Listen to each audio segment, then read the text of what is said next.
வருகவே வருகவே வருகவே. அடுத்த முதலமைச்சர் அண்ணன் இபிஎஸ் ஆற்றல் மிகு தலைவர் வருகவே.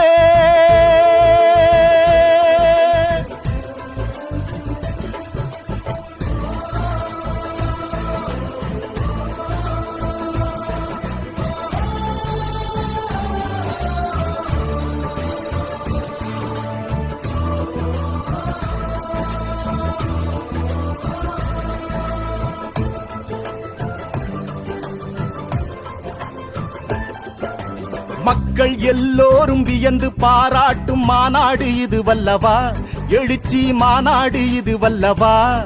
இந்த மக்கள் கூட்டத்தை கண்டு எதிர்கட்சி மருண்டோடும் நாள் அல்லவா, காரணம் எடப்பாடியார் அல்லவா. மக்கள் எல்லோரும் வியந்து பாராட்டும் மாநாடு இது வல்லவா.